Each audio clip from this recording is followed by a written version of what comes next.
அஸ்ஸலாமு அலைக்கும் வரஹ்மத்துல்லாஹி வபரகாத்துஹு. இம்மை மறுமையின் வாழ்க்கை, ஈருலக வாழ்க்கையின் வெற்றி அல்லாஹ்வுடைய தீனில்தான் அமைந்துள்ளது.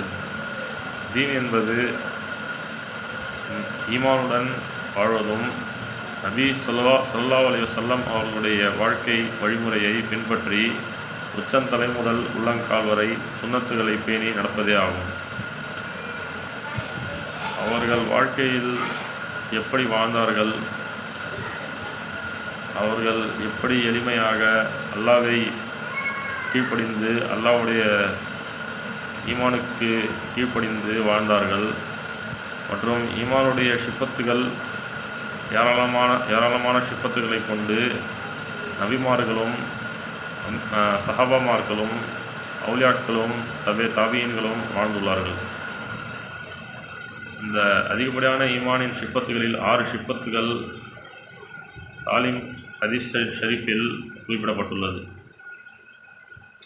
அவை கலிமாவை மொழிவது, லா இலாஹா இல்லல்லாஹ் முஹம்மதுர் ரசூலுல்லாஹ், தொழுகையை கடைபிடிப்பது, இல்ம் திக்ர், 5 வேளை தொழுகையை தொழுது வர வேண்டும். பரலான தொழுகை 5 வேளை தொழுகையை நாம் சரிவர கடைபிடித்து அதனை ஜமாத்துடன் சேர்ந்து தொழுது வர வேண்டும். பிறகு 3வதாக இலிமை கற்று அறிந்து கொள்ள வேண்டும். இலிமை கற்பதற்காக நாம் குர்ஆனை ஓத வேண்டும், ஹதீஸ்களை படிக்க வேண்டும், ஆலிம் உலமாக்களிடம் கற்று அறிந்து கொள்ள வேண்டும். அவர்களுடைய தாலிம்களை உட்கார்ந்து அதனை அமர்ந்து அவர்களுடைய தாலிம் வாசிக்கும் பொழுது அதனை கேட்க வேண்டும்.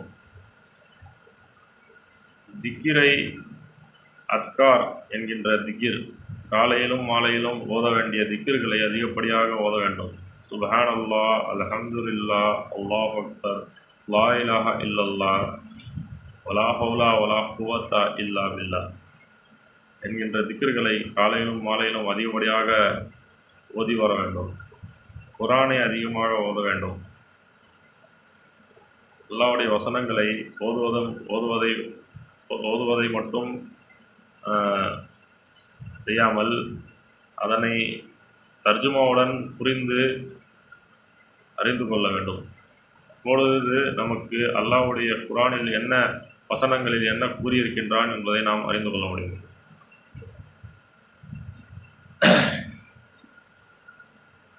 பிறகு 4வதாக இக்ராம், நற்பண்புகள். நபி ஸல்லல்லாஹு அலைஹி வஸல்லம் அவர்களுடைய வாழ்க்கையில் அவர்கள் எப்படி நற்பண்புகளை பேணி வாழ்ந்தார்கள், எப்படி பெரியவர்களுக்கு மரியாதை செலுத்த வேண்டும், எப்படி சிறியவர்களுக்கு அன்புடன் நடக்க வேண்டும், எப்படி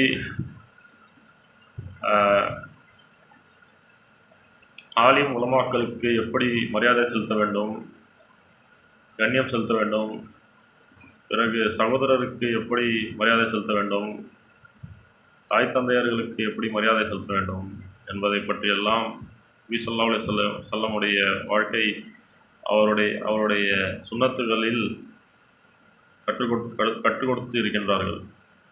மற்றும் அல்லாஹ்வும் கூறுகின்றான், தன்னுடைய குர்ஆனில் அல்லாஹ் கூறுகின்றான், தாய் தந்தையர்களுக்கு மரியாதை செலுத்துங்கள், தாயுடைய காலில் சொர்க்கம் இருக்கின்றது. 9 மாதம் 10 மாதம் வயிற்றில் சுமந்து பெற்றெடுத்த தாய் வயிற்றில் பிள்ளையை சுமந்து வலியுடன் அவர்கள் வாழ்ந்து அந்த பிள்ளையை பெற்றெடுத்த பிறகு அவர்களுக்கு எப்படியெல்லாம் உதவி செய்கின்றார்கள், எப்படி அவர்கள் உதவி புரிகிறார்கள், அவர்கள் கஷ்டப்பட்டு பிள்ளைகளுக்கு உணவை அளிக்கிறார்கள். ஆக தாய் தந்தையர்களை நாம் மதித்து அவர்களை நாம் நல்லபடியாக அவர்களை கீழ்ப்படிந்து அவர்களை நாம் மதித்து நடக்க வேண்டும்.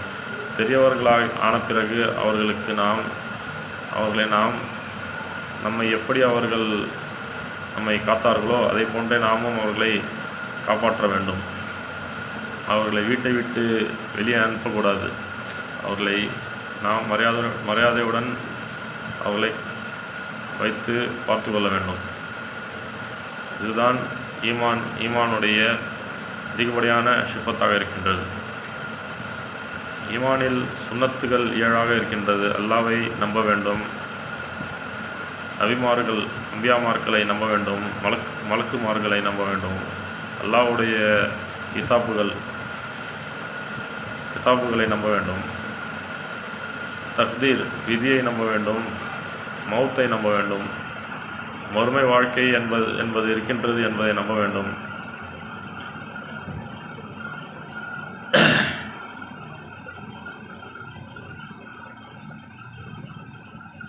பிறகு ஈமானின் 5 பலன்கள் உள்ளது. கலிமாவை மொழிய வேண்டும், லா இலாஹ இல்லல்லாஹ் முஹம்மது ரசூலுல்லாஹ்.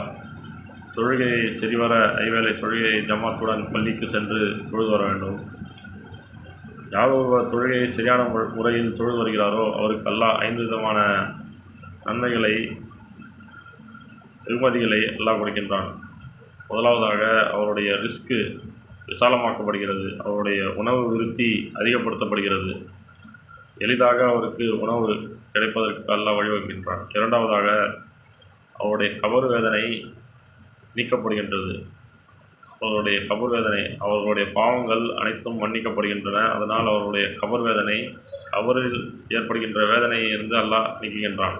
ஃபஜரிலிருந்து ஜொஹர், ஜொஹரிலிருந்து அசர், அசரிலிருந்து மக்ரிப், மக்ரிபிலிருந்து இஷா, இஷாயிலிருந்து ஃபஜர் என்ற இந்த 5 வேளையும் நாம் தொழுது சரியான முறையில் தொழுதால் அவருடைய வேதனை இந்த நேரத்தில் அல்லாஹ் நீக்குகின்றான்.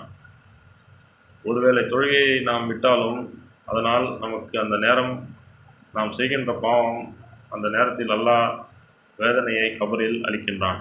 ஆகவே நாம் தொழுகையை சரிவர தொழுது வர வேண்டும். கவனமாக தொழுகையை விடாமல் தொழுது வர வேண்டும். மூன்றாவதாக சிராத்துல் முஸ்தகீம் பாலத்தை எளிதாக கடப்பதற்கு, மின்னல் வேகத்தில் கடப்பதற்கு அல்லாஹ் உதவி செய்கின்றான்.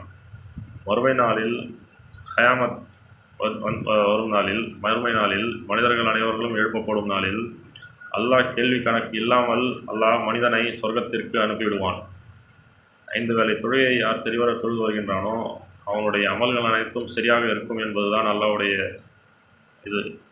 அப்பொழுது அவர்கள் சிராத்துல் முஸ்தகீம் பாலத்தை மின்னல் வேகத்தில் கடப்பதற்கு அல்லாஹ் உதவி செய்கின்றான் சொர்க்கம் செல்வதற்காக.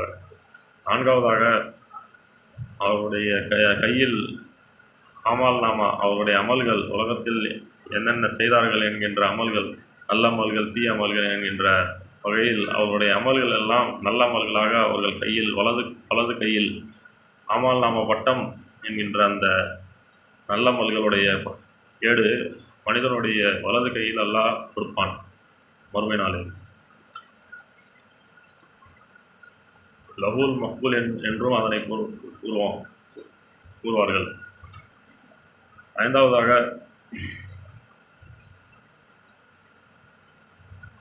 அல்லாஹ் மனிதனை ஜன்னத்துல் ஃபிர்தௌஸ் என்கின்ற அந்த சொர்க்கத்திற்கு அல்லாஹ் அனுப்புகிறான்.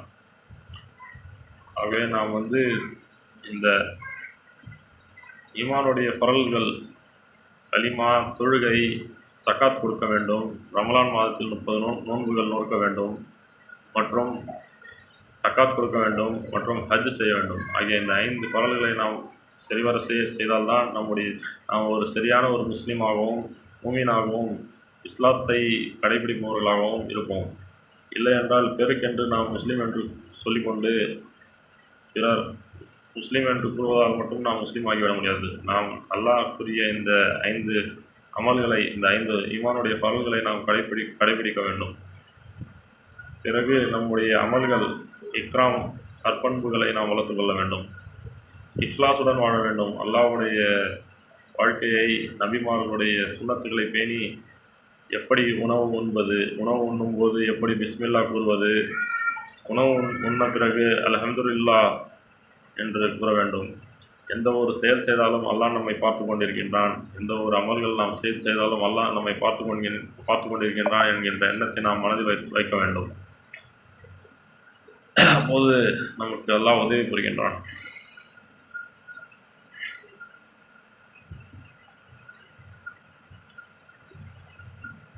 காலையில் எழும்போது நாம் தொழுகையை தொழுது அல்லாஹ்விடம் துவா கேட்க வேண்டும். நாம் வேலைக்கு செல்லும் பொழுதும் பிரயாண துவாவை ஓத வேண்டும். சந்தர்ப்ப துவாக்கள் என்று இருக்கின்றது, அவைகள் எல்லாம் நாம் கற்றுக்கொள்ள வேண்டும். வாழ்க்கையில் எப்படி குளிப்பது, எப்படி கழிவறைக்கு செல்வது, எப்படி ஒரு வீட்டிற்கு செல்லும்போது துவாவை ஓத வேண்டும், வீட்டை விட்டு வெளியேறும்போது எப்படி துவாவை ஓத வேண்டும், பள்ளிக்கு செல்லும்போது துவா இருக்கின்றது, அந்த துவாவை கற்க வேண்டும். உது செய்யும் பொழுது துவா இருக்கின்றது, அதனை துவாவை ஓத வேண்டும். ஒரு வேலை செய்யும்போது பிஸ்மில்லா என்று கூற வேண்டும். இவை அனைத்தும் நம் வாழ்க்கையில் நாம் கொண்டு வந்தோம் என்றால் நமக்கு நம்முடைய பாவங்களை மன்னித்து அல்லாஹ் நம்மை சொர்க்கத்தில் அனுப்புவான். நம்முடைய மறுமை வாழ்க்கை எளிதாக ஆகிவிடும். ஆமீன்.